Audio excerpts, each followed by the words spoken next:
सफल बने, समर्थ बने, पावन बने जीवन। मीठी मुरली सुन के पाए सुख सघन। आज का चिंतन, आज का चिंतन। ओम शांति। Good morning.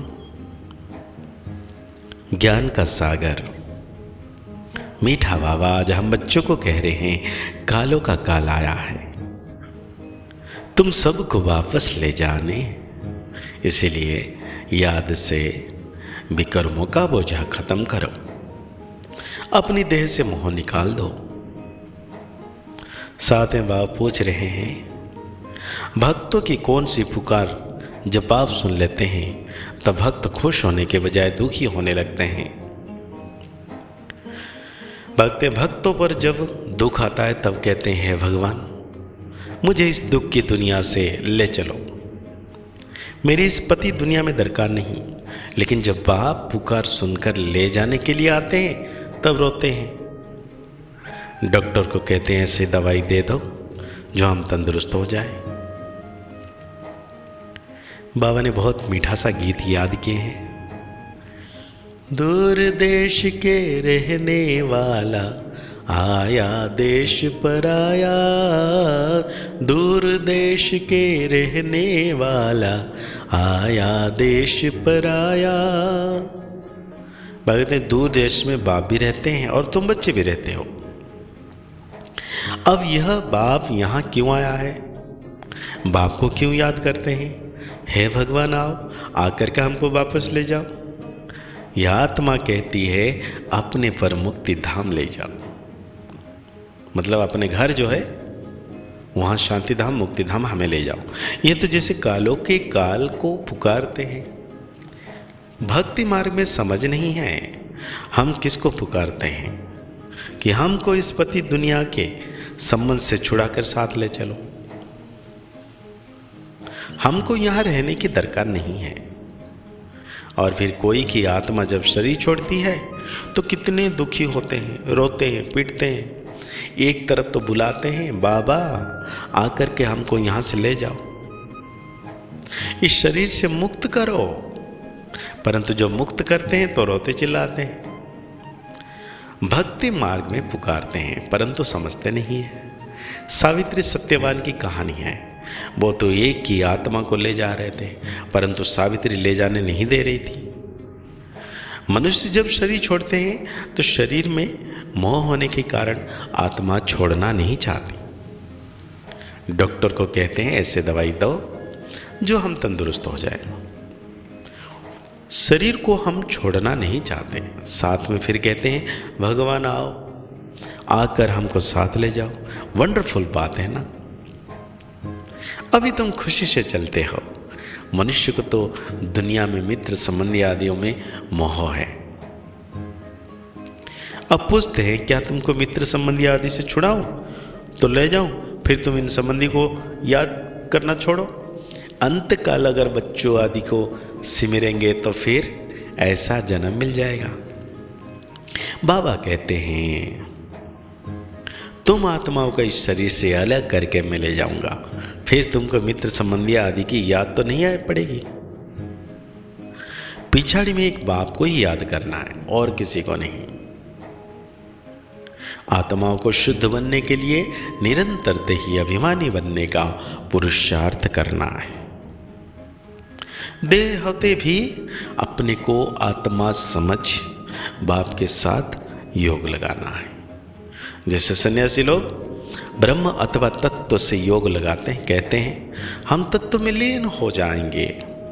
तत्व से बुद्धि योग लग जाता है। ऐसे नहीं कि शरीर छोड़ देते। समझते हैं तत्व से अथवा ब्रह्म से हम योग लगाते लगाते ब्रह्म में लीन हो जाएंगे। इसीलिए उनको ब्रह्मज्ञानी तत्वज्ञानी कहते हैं। तत्व का ज्ञान है, तुमको ज्ञान है हम आत्माएं तत्व में रहती है। वो समझते हैं हम उस तत्व में लीन हो जाएंगे। अगर कहें हम जाकर वहाँ रहेंगे तो भी ठीक है। आत्मा लीन तो होती नहीं है। बुद्ध का मिसाल देते हैं, लेकिन वो तो रंग है, ज्योति में लीन होने की बात ही नहीं है। अविनाशी आत्मा में सारा पाठ भरा हुआ है। बाबा कहते हैं तुम बच्चे जानते हो कि बाबा कालों का काल है। सब कहते हैं बाबा हम खुशी से आपके साथ चलते हैं, हमको ले चलो, हमको यहाँ बहुत दुख है, यह है ही दुख देने वाली दुनिया। दुख धाम में एक दो को दुख देते रहते हैं, अपार दुख है। अब तुमको सुख में ले जाने आया हूं।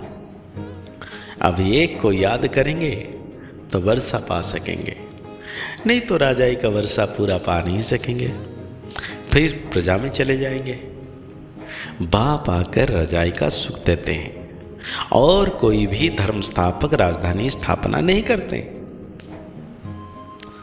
यह तो राजधानी स्थापना कर रहे हैं गुप्त वेश में। कौन? बाबा।